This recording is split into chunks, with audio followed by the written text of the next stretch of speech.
Selamat pagi, Jess. Apa kabar? Nih, ada pertanyaan untuk mak-mak ya. Mak-mak ini khusus mak-mak. Jam berapa dikonsumsi racikan yusunya, Pak? Mak-mak, saya kasih tahu, kalau kamu tidak mengkonsumsi racikan macin, racikan yusu bisa diminum pagi bangun tidur tanpa sarapan. Ya, untuk mak-mak, wanita, remaja putri, wanita yang melahirkan atau mak-mak yang udah menuju menopause ya, untuk yang tidak mengkonsumsi racikan macin, kamu bisa menggunakan racikan yusu diminum pagi bangun tidur. Kalau seandainya sekarang kamu tidak punya racikan macin, terus kemudian kamu punya racikan yusu, dan kemudian kamu puasa, sahurnya menggunakan racikan yusu, nutrisinya mirip dengan racikan macin, sama, mirip, yang namanya nutrisi kan sama aja. Ya, cuman bedanya kalau racikan yusu itu memang dibuat atau diracik untuk kebutuhan wanita yang mengalami masalah bulanan.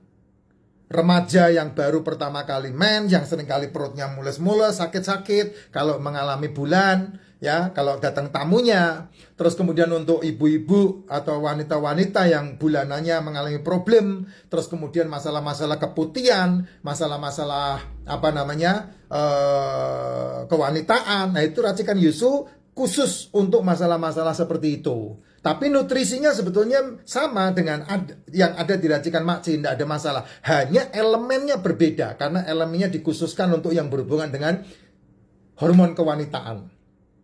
Kalau kamu minum racikan macin, ya pagi bangun tidur minumannya racikan macin. Racikan yusunya diminum siang atau menjelang sore sampai malam diminum. Satu saset racikan yusu, ya, satu saset racikan yusu. Nih, satu sasetnya ini buksu saya yang minum ini. Satu saset ini bisa dicelup sekali pakai 10 kali. Lalu kamu masukkan ke gelas kosong, ditaruh di kulkas. Nanti diseduh lagi, dicelup 10 kali. Karena ini pekat sekali. Racikan yusu ini pekat sekali ya. Racikan yusu ini pekat sekali. Berbeda dengan racikan macin. Berbeda banget dengan racikan macin. Kalau racikan macin ini, dia tidak pekat. Karena memang racikannya tidak didesain untuk pekat. Ya, racikan macin ini tidak pekat. Nih, beda. Dia butuh diungkep. Kalau racikan macin itu butuh diungkep. Butuh diungkep supaya panasnya itu benar-benar nyedot. Sari patisarinya racikan macin. Ini kalau racikan macin seperti itu. Udah ada caranya di sini kalau racikan macin ya.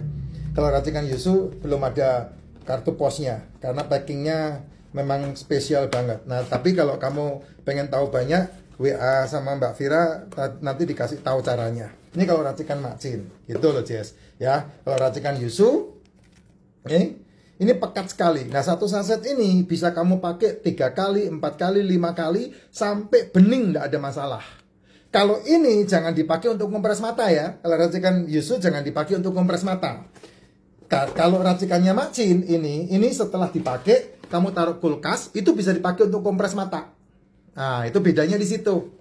Nah, kenapa bisa dipakai untuk kompres mata? Karena di sini isinya empon-pon. Racikan macin isinya empon-pon. Kalau ini tidak ada unsur yang berhubungan dengan jejamuan. Karena ini pure murni Tiongkok punya elemen ini, sehingga tidak ada unsur jejamuan itu. Ya.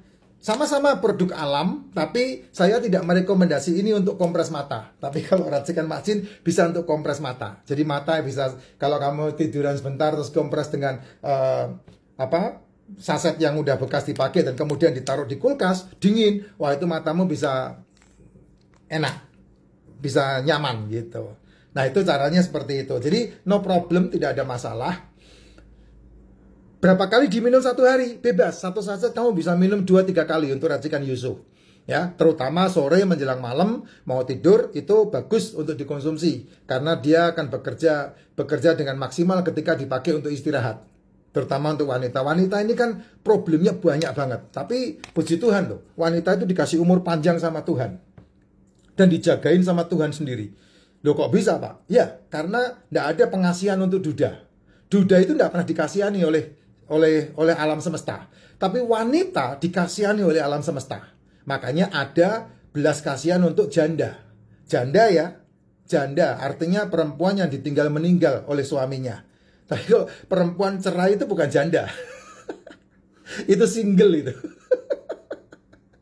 Ya, kalau perempuan ditinggal mati suaminya itu namanya janda. Ya. Dia memperjuangkan hidup anak-anaknya itu namanya janda. Tapi kalau perempuan cerai kawin itu bukan janda itu. Itu namanya gemar. Nggak bisa disebut janda, ya.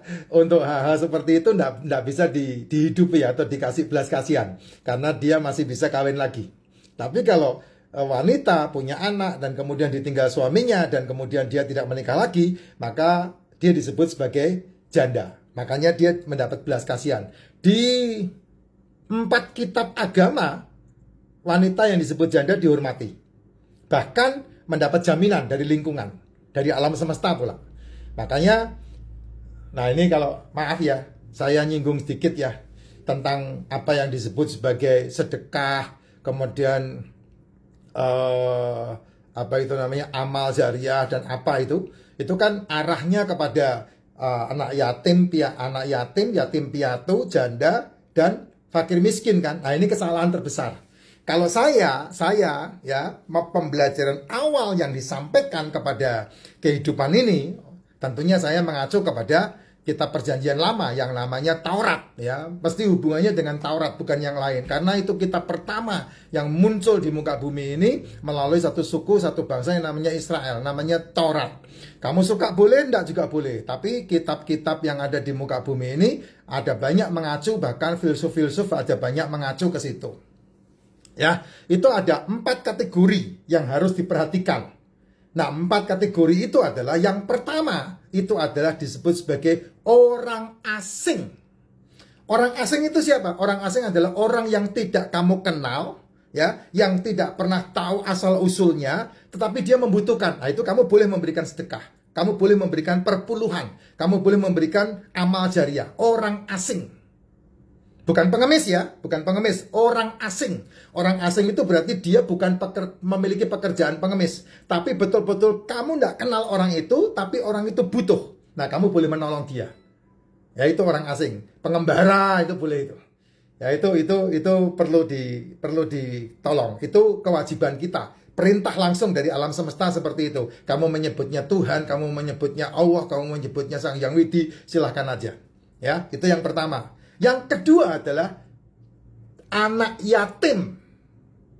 Anak yatim. Anak yatim itu adalah anak yang tidak punya ayah. Berarti dia punya ibu. Nah, ibunya disebut janda. Yang ketiga. Jadi anak yatim sama janda ini diperhatikan sama Sang Pencipta alam semesta ini. Nah, yang keempat ini yang kamu harus perhatikan, yaitu imam. Bukan pengkhotbah.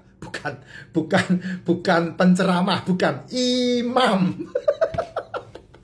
Kamu salah kaprah dan makanya kamu ini dijadikan objek untuk agama. Imam itu apa? Imam itu adalah dia yang secara khusus memperhatikan umat. Jadi dia tidak kesana kemari untuk mencari nafkah. Itu imam, ya. 4 ini kategorinya. Ya, 1 orang asing, 2 yatim piatu, ya. Yang ketiga adalah janda, yang keempat adalah imam. Nah, ini kategori yang berhak menerima pemberian. Entah itu disebutnya amal jariah, entah itu disebutnya sodakoh, entah itu disebutnya perpuluhan, entah itu disebutnya persembahan, terserah kamu ngomongnya apa. Tapi 4 orang ini kamu harus tahu, ya. Nah, yang tadi saya ngomongkan masalah yang ketiga ini yaitu janda.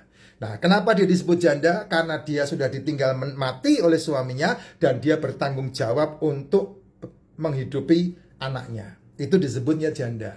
Kalau dia kawin lagi ya berarti bukan janda, dia single namanya. Ya, dia menikah lagi, dia namanya single, bukan janda. Makanya biasanya kalau janda itu kategorinya adalah umur 45-50 tahun ke atas baru disebut sebagai janda. Gitu. Ya, ini sedikit informasi lah ya. Kamu anggap ini pengetahuan boleh, enggak juga boleh. Atau kamu mau ngutukin saya juga silahkan aja. Karena berhubungan dengan masalah-masalah menopause ini loh ya. Berhubungan dengan itu. Nah, kamu bisa pelajari di situ. Yang ngelantur enggak apa-apa lah. Yang penting ilmunya bagus.